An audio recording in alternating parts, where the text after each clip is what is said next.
네, 여러분 안녕하세요. 자, 오늘 폴카칩 최신 판례 보는 시간. 오늘은 새로운 판례로 여러분들과 좀 마주해 보았습니다. 자, 제가 제목을 붙여봤는데요. 뒤늦은 유서 사건이다. 자, 이 사건의 사실관계가 대단히 이제 좀 특이하게 되어 있어서 우리 이 사건의 실체적인 부분 사실관계 한번 살펴보고요. 그 다음에 절차적인 내용의 이 사실관계 본 다음에 우리 대법원이 어떻게 판시하였는지 요거에 대해서 한번 보도록 하겠습니다. 자, 피고인들 A, B, C 하고요. 망인 D는 2006년경 지금 2023도니까 2023년도에 대법원에 접수된 형사사건인데 2006년경에 얘기를 하고 있어요. 되게 옛날이죠? 여기서 이제 좀 특이하다는 생각을 하셔야 돼. 자, 2006년경에 중학교 3학년 친구 사이였다. 4명이 같이 어떠한 범행을 했구나 라고 생각을 해주시면 되겠습니다.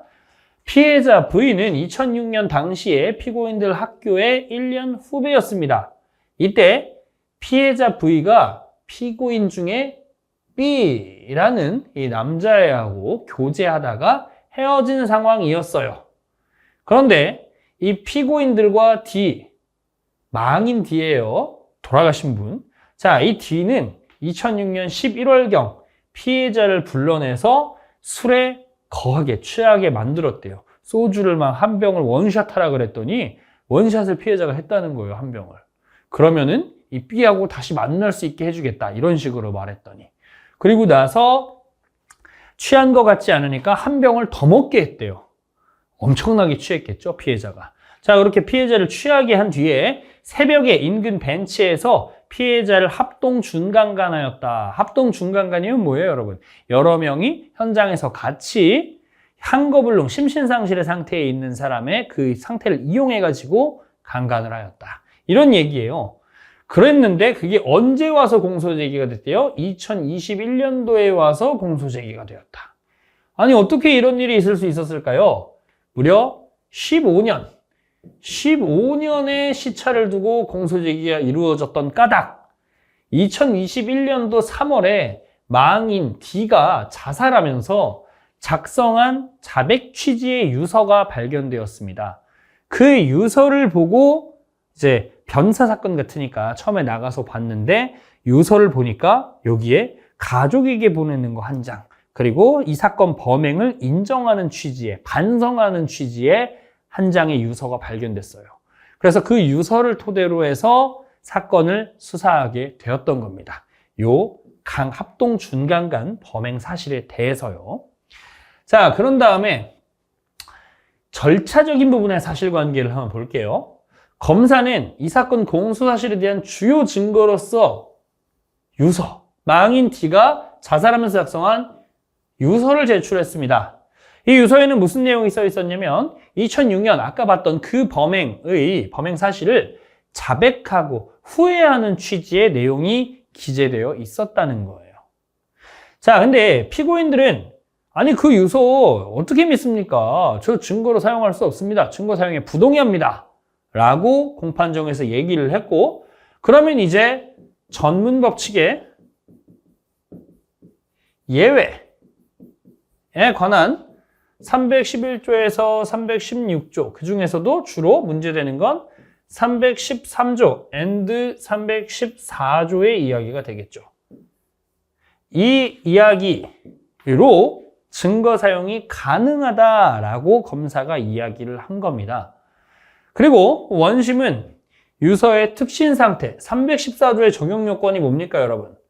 이 증거 사용의 필요성이라고 하는 사망, 질병, 국외거주 이런 것들에 더해서 특신 상태가 필요하다고 하니까 그 특신 상태를 인정해서 피고인들에 대해 유죄로 선언을 한 그런 사건이 있었습니다.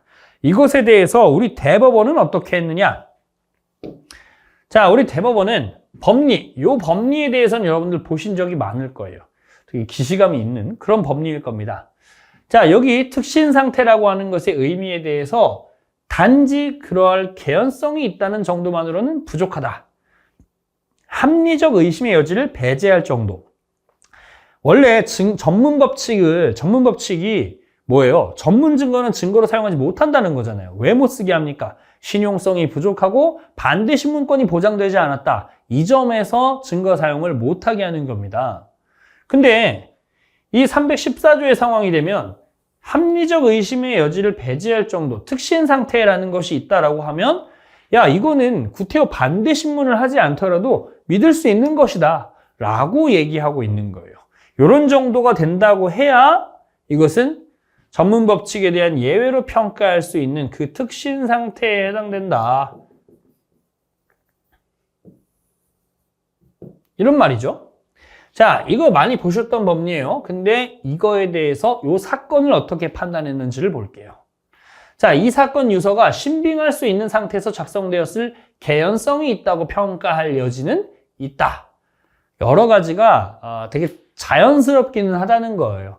2006년에 그런 비슷한 사건이 있었던 것도 사실이고 피해자가 당시에는 누가 한지를 몰라서 이걸 문제 삼지 못하고 있다가 나중에 2021년에 와서 유서가 발견돼서 그 유서의 내용을 보아하니 아니 이거 피해자가 얘기한 거랑 대부분의 큰 사실관계가 비슷한데? 라고 생각이 든다는 거죠. 그러면 개연성은 있는데 이것만 가지고 된다고 했나요? 다시 한번 돌아가 볼게요. 그러할 개연성이 있다는 정도로는 부족하다. 개연성은 있어. 지금 이 사건을 보니까. 그러나 이 망인 D가 이를 작성한 경위가 뚜렷하지 않고 왜 작성했는지 모르겠다. 저 말에는 뭐가 숨겨져 있는 거예요? 무고하려고 했을 가능성을 배제할 수는 없다 정도의 느낌이죠. 그럴 수도 있잖아요. 그죠? 자, 그래서 뚜렷하지 아니한 점, 그리고 망인이 수사기관에서조차 이러한 경위 등에 대해 진술해 본 적이 없다. 그래서 객관적으로 이게 밝혀져 있지가 않다라고 하는 점, 그리고 사건 발생일로부터 14년이 지나서야 작성되었다. 2006년 11월 달에 범행이 있었는데 그 뒤에 2021년 3월에 와서야 작성이 되었다는 거죠. 이렇게 오랜 시간이 지나서야 작성됐다는 점, 그리고 피해자 진술과 명백히 배치되는 부분도 존재한다. 이건 뭐냐면 누가 그 자리에 피해자를 나오라고 했는가에 대한 진술이 유서에 적혀 있던 것과 피해자의 진술이 다릅니다. 피해자는 자기 친구 누구한테 이 얘기를 듣고 나갔다라고 하는데 유서에는 그 자기들 무리 중에 누군가가 이렇게 불러서 나오게 되었다, 피해자가. 이런 말이 써 있다는 거예요. 근데 피해자 진술을 증명해 줄 만한 다른 사람도 있었어요. 누구? 피해자가 얘기했던 자기의 친구. 자기의 친구가 나오라고 해서 가봤다? 그랬더니 그 친구가 저 그렇게 얘기한 적 있었습니다. 저 되게 마음에 그래서 심리적인 부담감이 막 있었는데요. 뭐 이런 얘기를 한다 그러면 이 유서에 있는 내용과 다른 것이 사실인 것처럼 보인다는 거죠. 그러면 요런 명백히 배치되는 부분도 존재하는 점, 이런 걸 고려해 보면 반대 신문 없이도 이게 되게 신용성이 높다, 이렇게 평가할 정도의 특신 상태라고 평가하기는 어렵다. 그죠? 특신 상태 X, 이렇게 얘기를 하고 있는 겁니다. 따라서 이 사건에서 이 뒤늦은 후회가 가득한 이 유서에 대해서 우리 대법원은 314조에 해당되지 않는다라고 얘기를 한 거예요. 그럼 어떻게 됐겠어요? 증거 능력 없다. 이렇게 얘기했던 사건입니다. 올해 4월에 나온 판결이니까 여러분들 잘 봐주시고 기억해 두셔야 되겠습니다. 이 사건 공부하실 때는요, 사실관계를 잘 보고 그에 대한 결론을 기억하시는 게 중요한 과업이 되겠습니다. 네, 오늘 여기까지 하겠습니다. 고생하셨습니다.